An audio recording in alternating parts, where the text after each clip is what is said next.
नमस्कार दोस्तों, मैं आपका अपने चैनल एचवीएस स्टडीज़ में स्वागत करता हूं। इस वीडियो में आपके लिए एसएससी एमटीएस एग्ज़ाम के लिए मोस्ट इम्पॉर्टेंट एक्सपेक्टेड क्वेश्चंस लेकर आ गया हूं। अगर आप इस चैनल पर पहली बार आए हो तो आपसे अनुरोध है चैनल को सब्सक्राइब कर लीजिएगा। वीडियो अच्छी लगे तो वीडियो लाइक करके ज़रूर जाइएगा। चलिए स्टार्ट करते हैं। अगर आपको क्वेश्चन बेहतर लगे तो आपसे अनुरोध है नीचे कमेंट में अपना स्कोर भी बता दीजिएगा और वीडियो को पूरा देखिएगा। बहुत इंपॉर्टेंट क्वेश्चन आपके लिए यहाँ पर लाए गए हैं। पहला क्वेश्चन है, Sabin award is given for the conservation of. तो साबिन पुरस्कार रिसेंटली में एक एग्ज़ाम में पूछा गया है, इसीलिए आपके लिए क्वेश्चन लाया गया। तो साबिन पुरस्कार किसके संरक्षण के लिए दिया जाता है? तो आंसर यहाँ पर हो जाएगा, ये दिया जाता है एम्फीबियन के संरक्षण के लिए।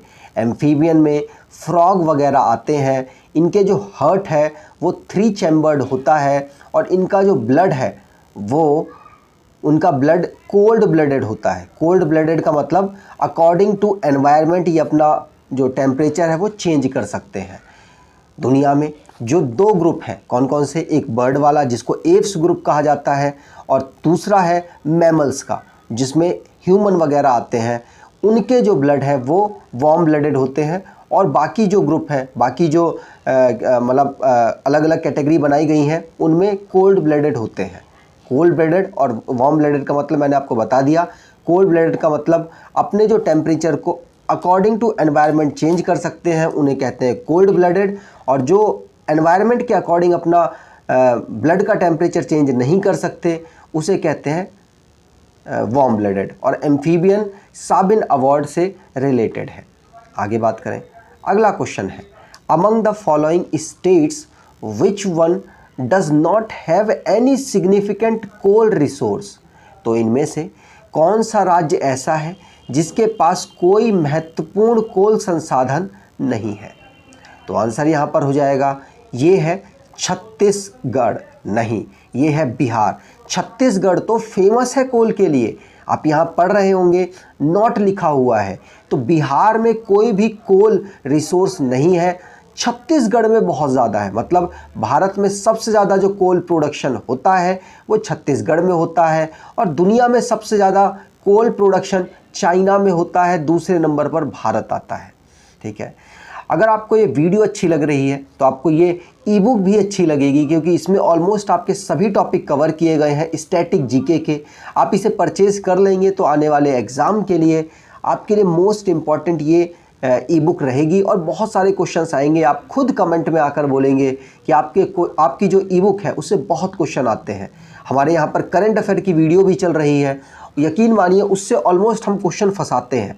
मतलब लास्ट के 6 to 8 मंथ से वो वीडियो चल रही है। रेगुलर इंटरवल में हम उसको डेली सुबह डालते हैं और यकीन मानिए 8 से 6 मंथ का जो भी करंट अफेयर बनता है हमारी वीडियो से ही बनता है। जो लोग कमेंट करते हैं आप उनके कमेंट को भी पढ़ सकते हैं। अगला क्वेश्चन है, the term duck is associated with. तो डक किससे एसोसिएट है? तो क्रिकेट से ये एसोसिएट है। मेरा मतलब बताने का ये है कि आप उस वीडियो को भी फॉलो करेंगे तो आपका करंट अफेयर बेहतर हो सकता है। डक का मतलब ये होता है कि अगर कोई प्लेयर 0 रन बनाकर आउट हो जाता है उस कंडीशन को कहा जाता है डक। वो डक में आउट हुआ है। ठीक है, चलिए आगे बात करें। अगला क्वेश्चन है, which of the following places is known as the Mecca of Indian football. तो भारतीय फुटबॉल का मक्का किसे कहा जाता है? तो आंसर यहाँ पर हो जाएगा, ये कहा जाता है कोलकाता को। कोलकाता यहाँ पर आंसर बिल्कुल सही हो जाएगा। सी ऑप्शन बिल्कुल सही है। अगले क्वेश्चन की बात करें, among the SAARC countries the most densely populated country is. तो जो सबसे ज़्यादा डेंसली पॉपुलेटेड है सार्क कंट्री में, सार्क कंट्री है कितनी? तो टोटल 8 कंट्री हैं। उनमें सबसे ज़्यादा मोस्ट डेंसली पॉपुलेटेड कौन है? बांग्लादेश। अगर आपसे पूछा जाए सबसे ज़्यादा पॉपुलेशन वाली कौन है तो इंडिया है उसमें, क्योंकि चाइना तो सार्क में नहीं आता ना। तो यहाँ पर आंसर हो जाएगा ए ऑप्शन। ए में सबसे ज़्यादा घनी आबादी मिलेगी। यहाँ पर आप सार्क की बात हुई है तो सार्क के 8 देश हैं। कौन कौन से हैं? अफ़गानिस्तान, पाकिस्तान, इंडिया 3 हो गए, नेपाल, भूटान, बांग्लादेश 6 हो गए, श्रीलंका और मालदीव 8 देश हैं जो कि इसके भाग हैं। और इसको 1985 में डेवलप किया गया था। इस ग्रुप को 1985 में डेवलप किया गया था। इसका हेडक्वार्टर कहाँ पर है? तो काठमांडू में इसका हेडक्वार्टर है। आगे बात करें, अगला क्वेश्चन है the nuclear non proliferation treaty come into force in. तो परमाणु अप्रसार संधि कब लागू की गई? तो आंसर यहाँ पर हो जाएगा परमाणु जो इस संधि से ये पता चलता है कि परमाणु जो संयंत्र है उनका ज़्यादा प्रसार ना किया जाए। जिस तरीके से जिसके पास जितने परमाणु बम है, परमाणु संयंत्र है, उतने ही रहने दिए जाए, उससे ज़्यादा प्रसार ना किया जाए। तो ये 1970 में इस ट्रीटी के ऊपर साइन अप हुआ था, जो कि रशिया, अमेरिका, इन सभी देशों, बड़े बड़े देशों ने भी यहाँ पर साइन इस पर किया हुआ है। अगले क्वेश्चन की बात करें, which one of the following is a world bank group of 5 institution. World bank के 5 बड़े 5 इंस्टीट्यूशंस हैं, उनमें से इनमें से कौन सा है? देखिए, IMF नहीं है, ILO नहीं है, ILO मतलब इंटरनेशनल लेबर ऑर्गेनाइजेशन, ITU नहीं है, लेकिन IDA क्या है? एक जो वर्ल्ड बैंक के 5 ग्रुप हैं उनमें से एक है। तो बी ऑप्शन यहाँ पर बिल्कुल सही हो जाएगा। वर्ल्ड बैंक की बात की जाए तो इसके पहला ग्रुप है IBRD। IBRD का मतलब international bank for reconstruction and development. दूसरा है IDA, इसी को मैंने ऑप्शन में डाला था, इंटरनेशनल डेवलपमेंट एसोसिएशन इसके फुल फॉर्म है। इंटरनेशनल फाइनेंस कॉरपोरेशन IFC, ये भी वर्ल्ड बैंक का एक पार्ट है। अगले की बात की जाए तो MIGA multilateral investment guarantee agency इसके फुल फॉर्म है, ये भी पार्ट है। और international centre for settlement of investment disputes ICSID, ये इसके ये 5 ग्रुप हैं जो कि वर्ल्ड बैंक के अंतर्गत आते हैं।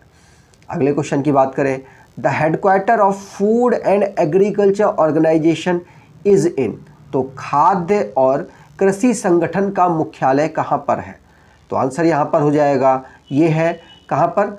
इटली के रोम में। इटली के रोम में ये अवेलेबल है, तो आपको बी ऑप्शन यहाँ पर याद रखना है। ठीक है, यहाँ पर बात हुई है फूड एंड एग्रीकल्चर ऑर्गेनाइजेशन की, तो इसको फॉर्म किया गया था 1945 में। और कहाँ पर फॉर्म किया गया था वो भी आजकल क्वेश्चन बन रहा है, तो कनाडा में फॉर्म किया गया था। DG हैं इसके क्यू डोंग्यू, जो कि जापान से बिलोंग करते हैं।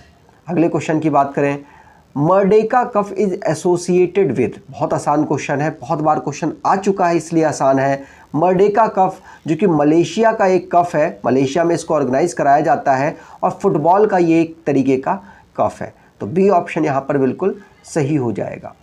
Famous player Kevin Pietersen belong to. Kevin Pietersen अभी के नहीं है, बहुत पुराने प्लेयर हैं, और ये क्वेश्चन बना है क्योंकि कमेंटेटरी में पार्टिसिपेट आजकल ये काफ़ी ज़्यादा कर रहे हैं, जो इंटरनेशनल क्रिकेट होता है उसमें, इसीलिए चर्चाओं में है ये। और काफ़ी ज़्यादा विवाद भी हुआ बीच में, इन्होंने कमेंटबाजी भी कर दी थी जब भारत और इंग्लैंड खेल रहे थे आपस में, तो इसीलिए यहाँ पर ये इंग्लैंड के प्लेयर हैं केविन पीटरसन, आपको याद रखना है। रिसेंटली में क्वेश्चन आया, इसीलिए आपके लिए लाया गया है।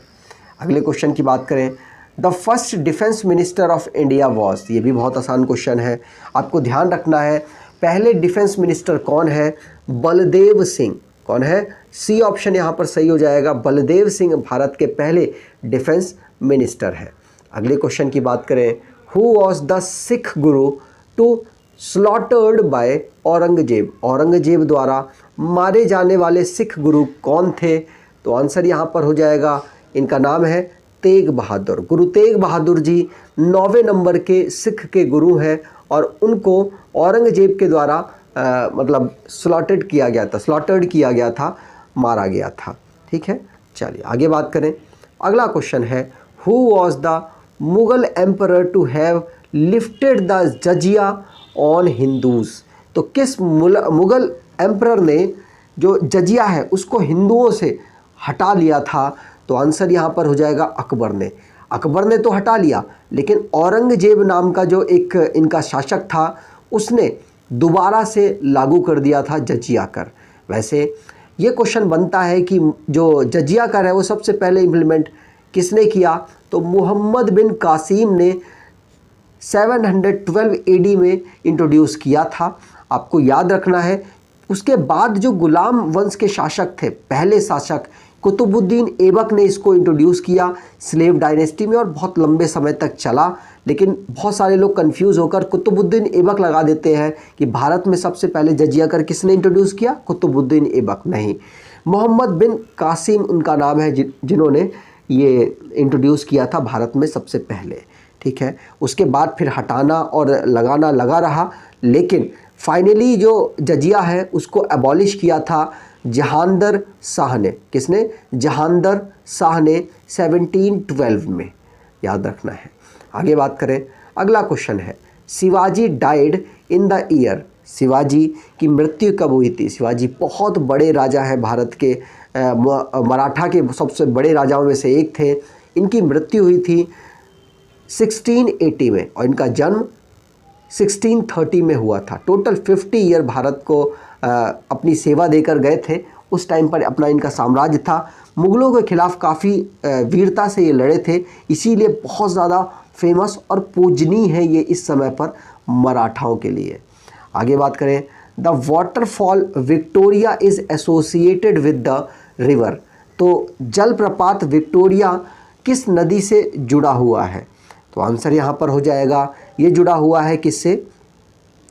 जाम्बेजी से। किससे? जाम्बेजी से जुड़ा हुआ है। डी ऑप्शन यहाँ पर बिल्कुल सही हो जाएगा। विक्टोरिया जो जलप्रपात है वो अफ्रीका में लोकेटेड है।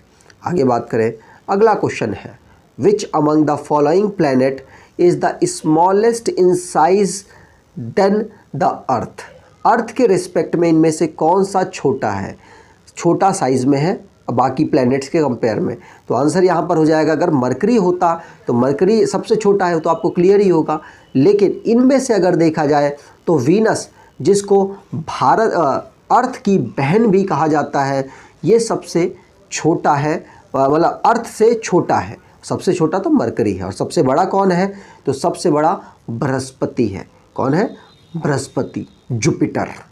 आगे बात करें, अगला क्वेश्चन है the centre of gravity of a sprinter during the race lies.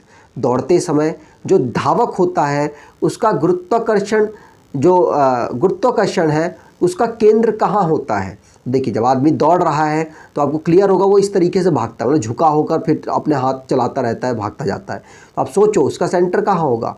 इधर होगा, इधर लग रहा होगा, है ना। जब इधर लग रहा है तो इसके पैर ये हैं, उसके पैर ये हैं और लग यहाँ पे बल रहा है, तो ये क्या होगा? उसके पैरों के आगे लग रहा है, तो अहीड ऑफ हिज फीट आंसर बिल्कुल सही हो जाएगा। कंफ्यूज बिल्कुल नहीं होना है। ऐसे क्वेश्चन में लोग कंफ्यूज ही होकर गलत कर देते हैं।